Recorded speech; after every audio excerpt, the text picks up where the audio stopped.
Mas quando eu digo que isso não é o que parece, é porque não é o Barroso usando o Financial Times para atacar o Elon Musk. É o Financial Times, ou pelo menos não é só isso. Majoritariamente...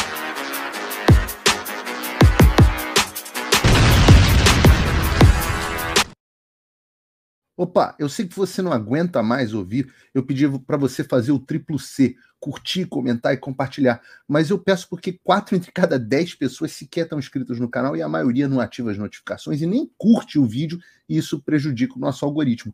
Então ajuda a gente aí, brigadão. Eu vou começar o programa de hoje já te avisando, você que está em casa. O que a gente vai falar hoje aqui vai parecer teoria da conspiração, vai parecer maluquice, vai parecer que eu devia estar usando um chapéu de alumínio, mas não é, e eu vou te mostrar com dados.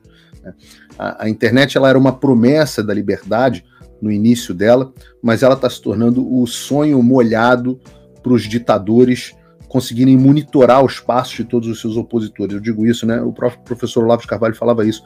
Olha, o Gengis Khan, o Stalin, eles jamais iam poder sonhar com o poder que uma figura como o Alexandre de Moraes tem, a Polícia Federal tem, o Joe Biden tem, o George Soros tem, os chineses têm, de espionar cada detalhe da sua vida. Eles espionam os sites que você visita, quando que você visita, que redes sociais, comentários, tudo que está nas redes. Vocês viram a Polícia Federal pedindo os dados das pessoas que compartilhavam hashtags que o Xandão não gostava. Então, qual é a solução para isso? A solução para isso é o VPN. Essa é a solução para isso. E assinando o Proton VPN, que é o melhor dos VPNs, você protege a sua privacidade, se protege desses tiranos, mas você também ganha acesso a todo o conteúdo que o Alexandre já bloqueou e o que ele for bloquear daqui para frente. Tudo. No plano, custa uma merreca, $4,49 no plano de 2 anos, que é o que eu recomendo. Se quiser fazer o plano só de um ano, custa R$4,99 ou R$9,99 se você quiser pagar todo mês, mas você tem direito a usar um mês e ter o seu dinheiro de volta, caso você não goste. 30 dias para você, experimenta. Sugiro que você experimente, 30 dias, se você não gostar do Proton VPN, você recebe seu dinheiro de volta. Eu sempre falo, não ganho nada com isso, mas tem uma opçãozinha aqui, ó, aqui embaixo na tela, cadastre-se gratuitamente. E aí você tem a opção de usar com o VPN Free ou o VPN Plus. Essa é a minha recomendação para vocês. Se você baixar pelo link aqui na descrição, você ajuda o nosso canal. O mais importante é que você esteja protegido com uma VPN, se você ainda não está. É muito fácil de usar, tem para Windows, tem para Android, tem para Mac, tem para iPhone, iOS, tem tudo. E eu sempre gosto quando a galera que está usando VPN diz aqui, ó, tô assistindo com VPN, tô aqui assistindo os VPN, tô com VPN, Proton VPN. Eu gosto muito quando a galera faz isso, porque elas mostram aí o tamanho da força do VPN. Então não acreditem em mim, acreditem aí nos comentários. Bom, pois bem, vamos ao nosso primeiro assunto, porque o Elon Musk, ele estava quieto, né? E eu tenho dito a vocês que eu espero, vamos ter novidades que envolvem o Elon Musk. Eu não posso falar essas novidades, porque são coisas que estão em discussão. E a última coisa que eu gosto de fazer, vocês já repararam aqui, tem tudo a ver com o que eu estou falando aqui agora, é prometer algo que eu não cumpro. Eu acho que isso é muito ruim, né? A expectativa e a entrega é que determinam a satisfação. Então, se você tem uma expectativa muito alta, digamos assim, um denominador da equação, não importa o tamanho do seu numerador da sua entrega, que você gera decepção, né? Ou uma satisfação baixa. Então, por isso que eu digo, ó, eu acho que vem coisa aí, mas não posso dizer o que, porque eu não vou. Agora, quando as coisas estão certas, vocês são os primeiros a saber. E a gente estava vendo que o Elon Musk, ele estava mais quieto um pouco, né, em relação ao assunto Brasil. O cara tem milhões de assuntos para tratar, não dá para ele ficar, ele não é brasileiro, não dá para ele ficar tratando de Brasil o dia inteiro. Uma das coisas que ele não tinha feito era retirado as restrições do Twitter. Não tinha, ele falou, olha, eu vou retirar, lucro, vão acabar me tirando do Brasil, mas lucro importa menos do que princípios importa mais, etc. Ele nunca disse quando ia cumprir essa promessa, isso seja feita, mas até agora ele não cumpriu. E eu não sou grande fã do Donald Rumsfeld, né? Vocês não lembram, foi secretário de defesa do George Bush, é um cara, diretor da CIA, é um cara com uma história muito grande aqui nos Estados Unidos, mas ele tem uma frase que eu amo e eu uso sempre, porque eu acho que ela é muito verdadeira. Ele diz o seguinte: a fraqueza é provocativa. É, na verdade, uma versão da máxima do Reagan, né, que a gente consegue a paz através da força, ou a máxima romana, né, se vis pacem para bellum, se você quer paz, prepare-se para a guerra. O princípio por trás é o mesmo. Quando a gente diz que a fraqueza é provocativa, é porque ele envia um sinal aos seus potenciais adversários, ou seus concorrentes, ou o que quer que seja, que eles podem agir de forma agressiva com você, com o risco mínimo de consequências sérias, ou que você não vai resistir de forma efetiva. Então, quando uma pessoa, uma entidade, alguma coisa projeta fraqueza, ela está essencialmente comunicando que não tem a capacidade ou a vontade de defender os seus interesses e impor custos àqueles que o tiverem ameaçando ou atacando. Então, essa percepção de falta de força, essa é a determinação, essa falta de força e determinação, ela é um convite para os agressores e os oportunistas tirarem vantagem da situação. Porque eles calculam que a parte mais fraca vai ser incapaz ou não vai estar disposta a montar uma resposta forte. Então, a fraqueza, demonstrar fraqueza, né, a frase do Rumsfeld, ela continua, a aparência de fraqueza, ela pode ativamente provocar um mau comportamento dos lobos, né, aqueles que buscam explorar as suas vulnerabilidades para o benefício próprio deles. E não tem nada que transmita mais fraqueza do que uma ameaça não concretizada. E eu não sei se a ameaça que o Musk fez vai se concretizar, eu realmente não sei. Não é como se o Musk fosse meu brother de WhatsApp, né? Não é um cara fácil de falar, e certamente não é alguém que fique me ligando para ouvir meus conselhos. Alguns, graças a Deus, consegui que fossem ouvidos, outros não, né? Hoje uma assessora dele aqui falou para mim, Paulo, você tinha razão naquele negócio que você falou pra gente lá atrás. Eu falei, geralmente, quando eu falo as coisas é porque eu sei o que eu tô falando. Quando eu não sei, eu fico calado, né? Mas o fato é que você fazer uma ameaça grave e depois ter o seu jurídico fazendo o oposto, e você não cumpre essa ameaça, você passa uma imagem de fraco, de fanfarrão. Essa foi a história. Lembra do acabou e depois não fez nada? A percepção dos ministros do STF, etc, é que o Bolsonaro é uma pessoa fraca por causa disso. Acabou, cara, agora falou sério, cara, o que ele vai fazer? Não fez nada, né? Lembra a história de falar que não vou cumprir mais ordens ilegais do Alexandre, não sei o que, depois cartinha pedindo desculpa, redigida pelo Michel Temer, fazendo acordo com o Alexandre, etc. Isso transmite, independente do mérito em si, prometer uma agressão e não cumprir transmite fraqueza, é sempre uma péssima ideia. Por isso que eu digo para vocês, eu não prometo nada aqui que eu não posso cumprir. Tudo que eu prometi até agora eu cumpri. E eu sou um pobre homem mortal, né? O que eu não sei se eu vou conseguir, eu digo que eu vou tentar. Que eu posso prometer uma postura combativa, né? E eu tenho tentado, e ainda vou tentar muita coisa. Mas ninguém vai dizer, o Paulo é um fanfarrão.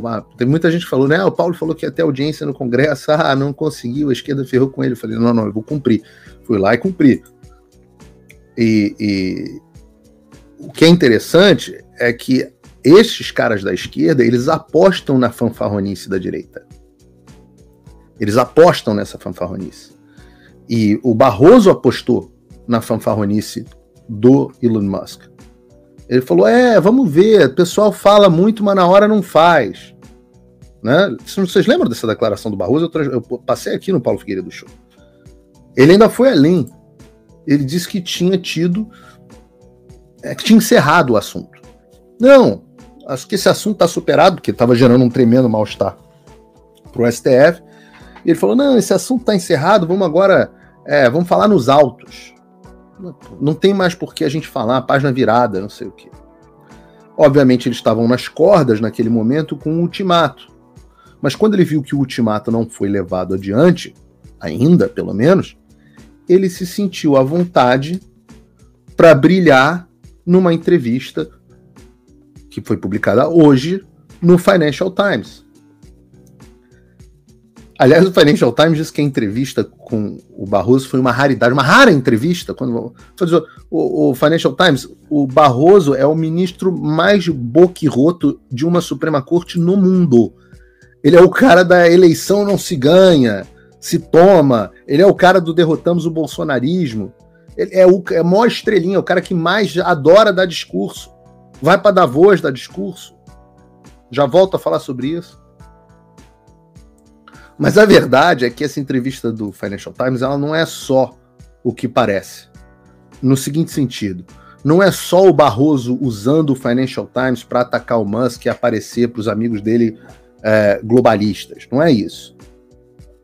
O Financial Times, para quem não sabe, o Financial Times é a publicação número 1 da esquerda globalista. Foi o Financial Times, tem alguém lembrando aqui, o Barroso é o cara do Perdeu Mané, é isso mesmo. Foi o Financial Times que fez a reportagem tirando onda, lembra? Sobre as ameaças do governo Biden aos militares, políticos e os burocratas brasileiros para garantir que o Alexandre não fosse contestado em 2022. Aquela reportagem, né, a discreta campanha dos Estados Unidos para defender as eleições no Brasil, aquela reportagem é do Financial Times. É um porta-voz da esquerda globalista. E o Barroso, ele é exatamente da mesma turma. Não só essa entrevista foi dada numa reunião globalista de ministro do STF, como esse ano o Barroso era o homem mais importante do Brasil em Davos, no Fórum Econômico Mundial, com o Klaus Schwab lá. E se você não sabe quem é Klaus Schwab, não sabe o que é Fórum Econômico Mundial, não sabe o que é Davos, por que isso importa, qual o papel disso no mundo, eu recomendo muito que você faça o meu curso O Fim da América e do Mundo Como Conhecemos, porque tem um módulo inteiro explicando isso. Aliás, aproveito para dizer que as inscrições se encerram em 48 horas e o link está na descrição com 30% de desconto. Mas quando eu digo que isso não é o que parece, é porque não é o Barroso usando o Financial Times para atacar o Elon Musk. É o Financial Times, ou pelo menos não é só isso. Majoritariamente, é o Financial Times e a elite global utilizando o Barroso para atacar o Elon Musk. Tanto que o foco da entrevista é a questão global.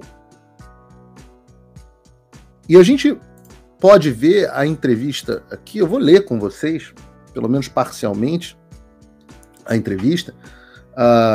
Lembrando que ela está na íntegra publicada no paulofigueiredoshow.com para os meus apoiadores.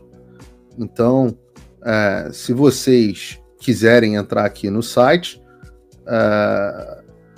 podem assistir, podem ler, os meus apoiadores podem ler a entrevista como inteiro. Se você não é meu apoiador, você pode ser meu apoiador muito facilmente. Mas está aqui, ó. Financial Times, Barroso rebate Elon Musk após decisões sobre o ex-Twitter. Eis a íntegra. Aí tá aqui, o presidente do STF do Brasil criticou Elon Musk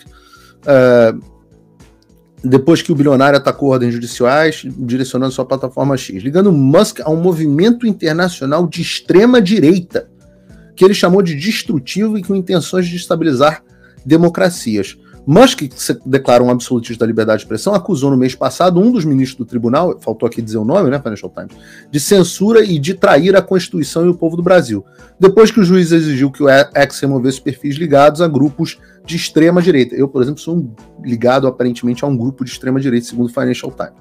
Mas uma rara entrevista, não tem nada de rara, a rara 89ª entrevista dele nos últimos 6 meses, o atual presidente do STF alertou sobre a crescente maré do populismo autoritário e disse que há claramente uma articulação da extrema-direita do mundo e Musk pode ser uma peça disso. Estamos lutando contra inimigos poderosos da democracia, disse o principal juiz ao Financial Times. E algumas pessoas invocam a liberdade de expressão quando, na verdade, estão defendendo um modelo de negócio baseado em engajamento e, infelizmente, ódio, sensacionalismo e teorias da conspiração. Oi, todo mundo fica esperando eu abrir as inscrições para o meu curso O Fim da América e do Mundo Como Conhecemos, que já é o maior curso de política do Brasil, com mais de 5 mil alunos. Só que eu só abro 2 turmas por ano. E agora as inscrições estão abertas, elas se encerram nessa semana. O link está na descrição com um cupomzão de desconto de 30% para você. Você pode parcelar em até 12 vezes ou pagar via Pix. Eu te espero para fazer parte da minha tropa de elite.